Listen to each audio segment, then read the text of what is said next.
In-house training. Pencegahan risiko jatuh pasien di lingkungan RSUD Linggajati Kuningan. Jatuh adalah suatu peristiwa di mana seseorang mengalami jatuh dengan atau tanpa disaksikan oleh orang lain, tidak disengaja, tidak direncanakan, dengan arah jatuh ke lantai, dengan atau tanpa mencederai dirinya. Faktor risiko jatuh dapat dikelompokkan menjadi dua kategori. 1. Intrinsik, berhubungan dengan kondisi pasien, termasuk kondisi psikologis. 2. Ekstrinsik, berhubungan dengan lingkungan. Ruang lingkup resiko jatuh dapat terjadi pada 1. Anak-anak 2. Lansia 3. Sakit 4. Pasien gangguan jiwa 5. Cedera fisik. Identifikasi dirawat jalan. Time up and go. Cara berjalan limbung menggunakan alat bantu. Menopang saat duduk. Dilakukan oleh security. Resiko tinggi memakai gelai warna kuning.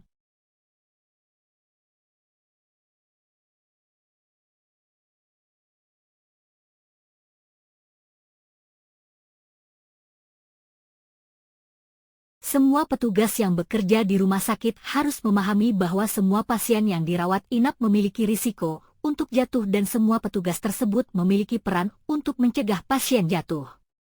Tujuan pencegahan jatuh sebagai suatu proses untuk mencegah kejadian jatuh pada pasien dengan cara 1. Mengidentifikasi pasien yang memiliki risiko jatuh tinggi dengan menggunakan asesmen risiko jatuh. 2. Melakukan asesmen ulang pada semua pasien setiap hari.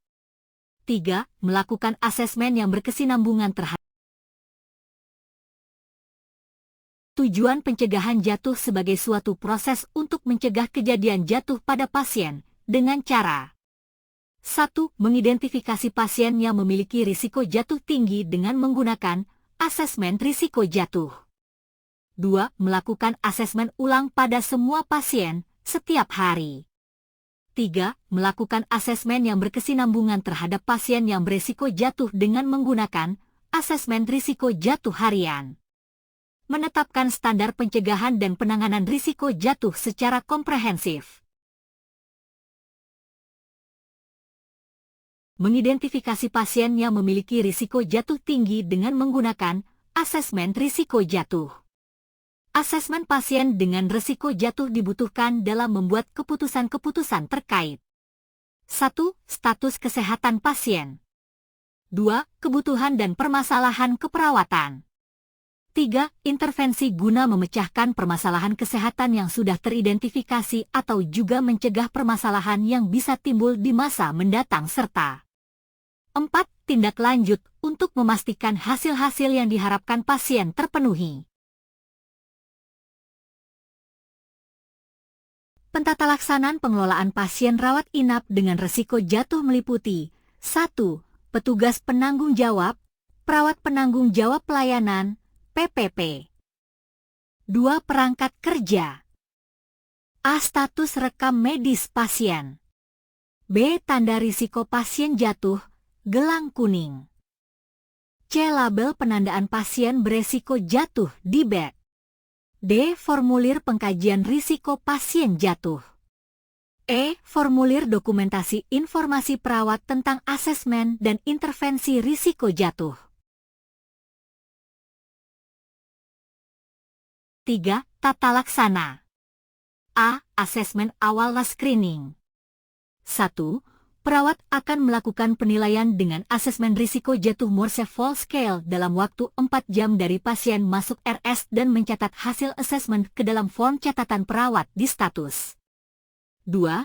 Rencana intervensi akan segera disusun, diimplementasikan dan dicatat dalam rencana keperawatan interdisiplin dalam waktu 2 jam setelah screening.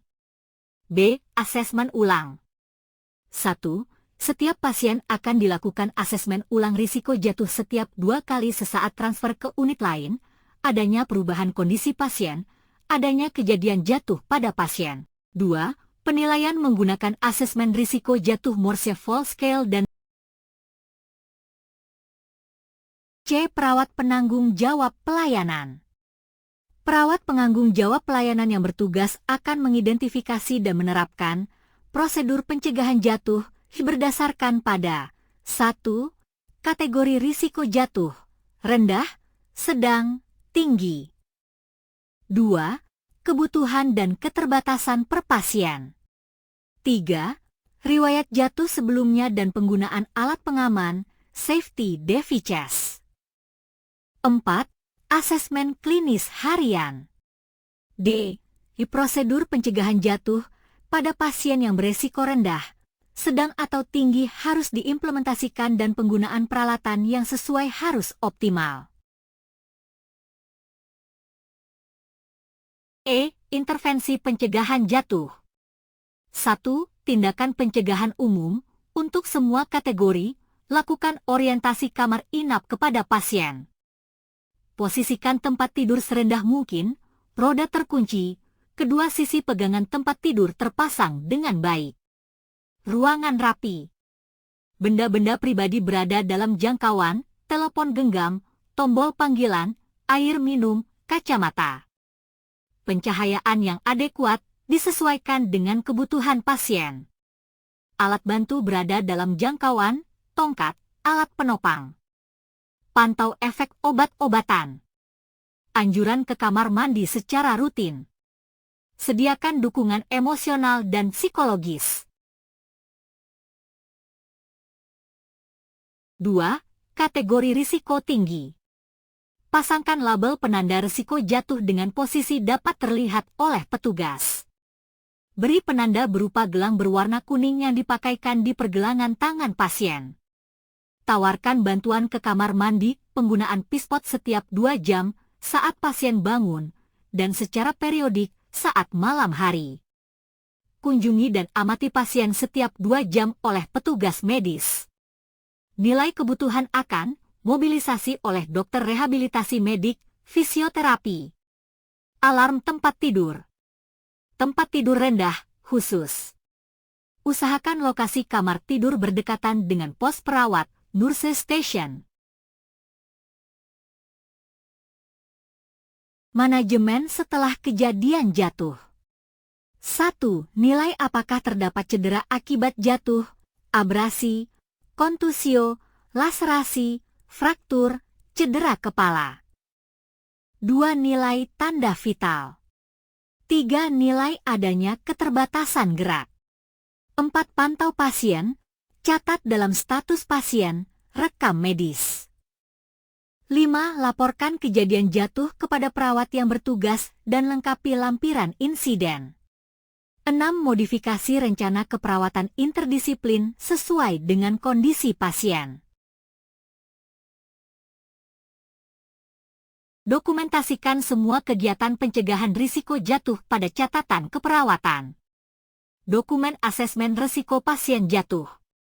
Dokumen pemberian informasi risiko pasien jatuh. Dokumen catatan keperawatan. Video edukasi kepada pasien untuk rawat inap dapat dilihat di link berikut. Langkah-langkah untuk pencegahan risiko jatuh di rawat inap. 1. Orientasi ruangan pasien dan atau keluarga pasien. Posisi kamar mandi, menyimpan barang, bel perawat. 2. Perawat akan memasang label risiko jatuh pada bed pasien, gelang pasien, dan rekam medis. 3. Perawat memastikan lingkungan aman, pencahayaan cukup dan lantai tidak licin. 4. Pastikan posisi tempat tidur dalam kondisi rendah dan remnya terkunci. 5. Selalu pasang sisi tempat tidur dengan baik dan benar. Pastikan pendamping pasien mengetahui cara membuka dan memasang pengaman tempat tidur. 6. Dokumentasi. 1. Dokumen self-assessment risiko pasien jatuh. 2. Pengkajian risiko jatuh, Morse Fall Scale. 3. Asesmen risiko jatuh pada pasien anak menggunakan Humpty Dumpty. 4. Asesmen risiko jatuh pada pasien psikiatri skala Edmondson. 5. Asesmen risiko jatuh pada pasien lanjut usia menggunakan Sydney Scorching. 6. Checklist alat pengamanan. 7. SPO pengelolaan pada pasien risiko jatuh dirawat inap rumah sakit. 8. SPO pencegahan risiko jatuh pada pasien rawat inap. 9. SPO pencegahan risiko jatuh pada pasien rawat jalan.